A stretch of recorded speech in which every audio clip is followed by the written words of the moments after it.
Welcome back to another episode of Real Estate Happy Hour with the Asivido team. As I said, I'm Nathan Gans, and this is Amy Asivido and Courtney Brown. Today we're talking about all things luxury. We even Googled, what is a luxury home? And as you can imagine with Google, the results were absolutely everywhere across the board. But really, luxury is in the eye of the beholder. It really has to do with what the makeup of the home is, the furnishing of the home, and the magnitude of the property. So today we're going to be digging into what makes a home a luxury home. Amy and Courtney, good to see you guys again. You too. Let's answer the question.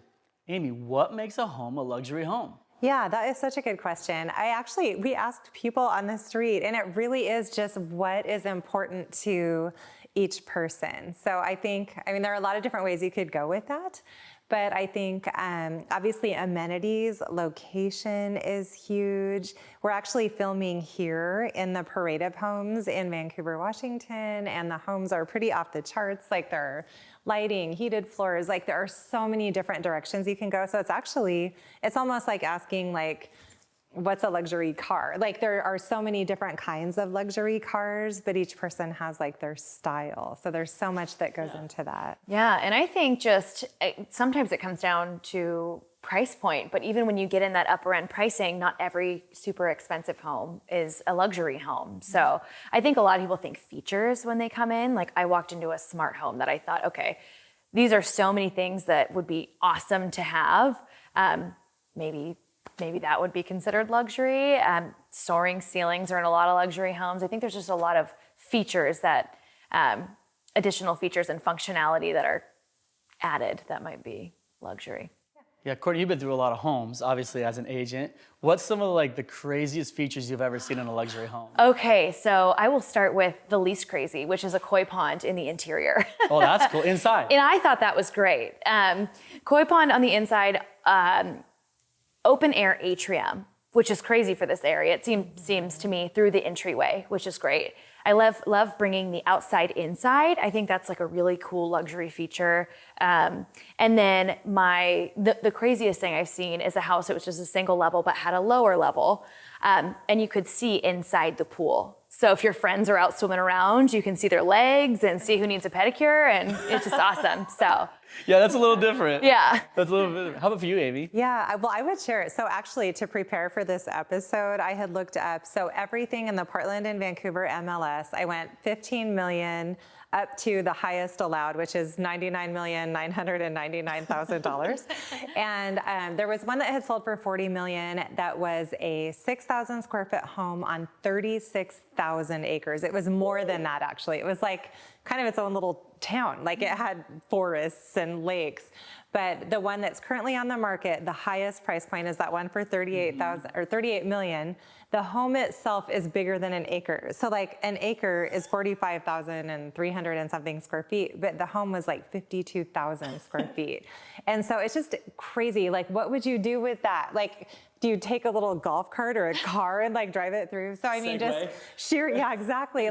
Sheer size. So luxury just means, to me, just the size is off the charts. One thing I want for myself is a wine wall. I think those are the coolest things in the world that are temperature controlled with glass, but there are just so many cool things that we've seen in homes. It's hard to pinpoint. People love saunas, heated floors. Yeah, it's hard to know. Are there any features that you see, you've named off quite a few right there, but are there any features that you see really commonly in luxury home listings? Yeah, well, we were laughing because Dunya from our team was saying, oh, this home was so nice, it had heated floors, and Courtney and I are all luxury homes have heated floors, even some that aren't luxury. Sometimes I have heated floors. I don't know how they work, but. But yeah, there are probably the common now. It used to be that granite or solid surfaces were an upgrade, and I feel now that is just kind of common with most. Tile backsplashes, fireplaces, outdoor spaces now, I think with the pandemic trend, it used to be that your master bedroom, your kitchen, well, those two were your main returns on investment. Now the outdoor living space is also just as good. And I've seen some whole walls that open up, where we're sitting now, it kind of does that. Mm-hmm. Then they have, there's a TV out there, a full kitchen. It's becoming the outdoor space is an extension of the home. And in all the luxury homes, that's kind of becoming probably the newest common feature in a luxury. And the super functional layout too. Like the living space, especially in a house like this, is completely open. I mean, you could have 100 people here.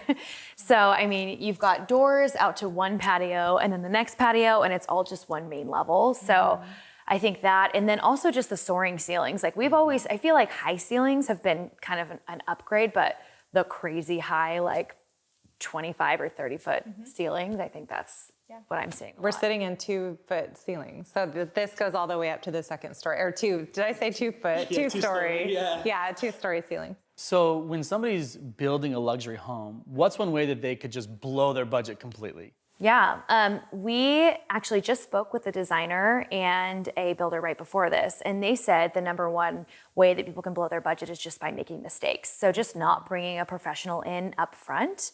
They often get photos, of $5 million houses when the client's budget is $1 million. So, if you bring them in halfway through, there's only so much correcting they can do. So I think the best way is just to start off with professionals in the beginning and really get what you want prepared. But when I'm going through homes with buyers, I notice people, they're really liking outdoor spaces, kind of like you said. And then we'll find out from the homeowner, oh, well, that costs $500,000. Okay, well, that's all that you had to do a remodel. So, yeah. Yeah, that makes so much sense.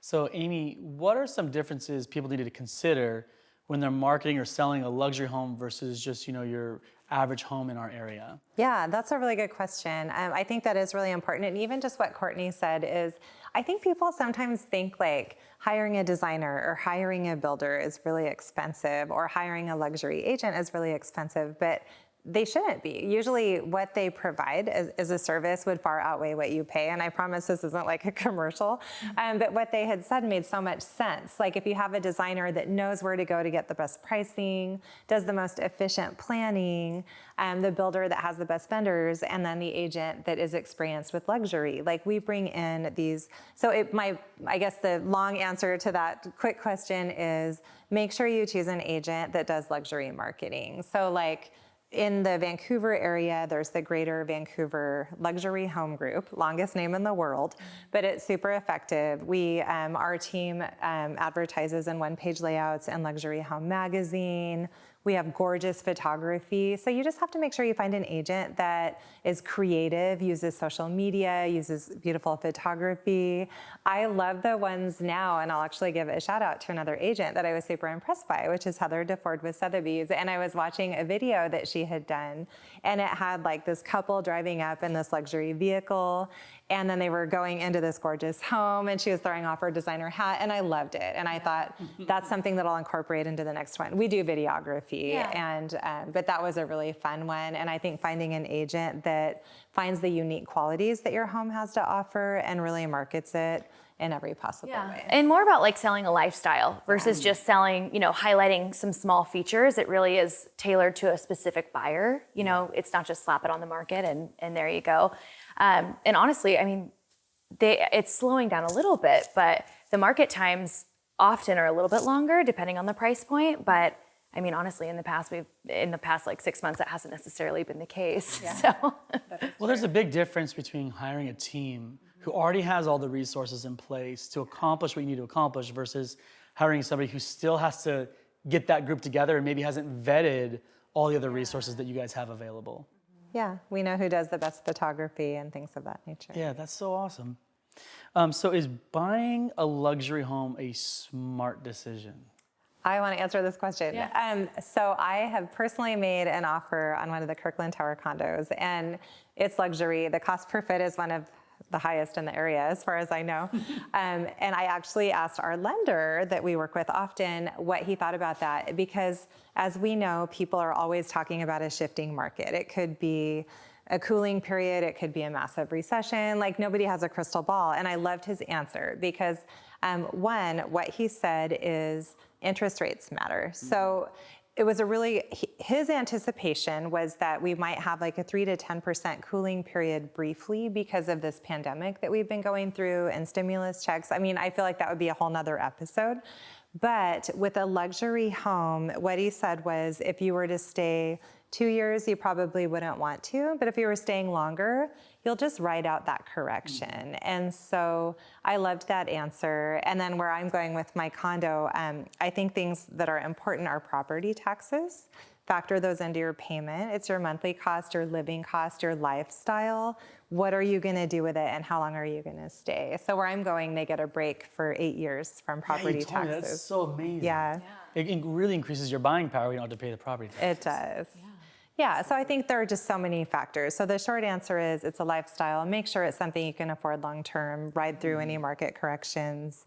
But if you factor all of that in, I think it's a great thing. Interest rate is important. Price isn't the only thing that matters. So Yeah, they're like at or below 3 currently at the time of filming. I know there are so many disclosures, but they're really good right now. What else do people need to know about building and buying and selling luxury homes? I think everything that we shared, like choose a professional, choose somebody, don't reinvent the wheel. yeah, and it's expensive. I mean, it's hard to go back once you've done it. I always tell the story, like I've talked to people who have built $3 million homes and they've lived there for 2 years and they want to sell it and do something different. Like they didn't they didn't think it through. And living in there's problems with functionality and stuff like that. So get as much help as you can up front and you'll probably save money in the long run. Agreed. Excellent, excellent. Great information today. That was so good. Thank you all for joining us for another Real Estate Happy Hour with the Asivido team. And remember, if you're going to buy or sell a property, the Asivido team is absolutely top notch. Stay tuned for a market update.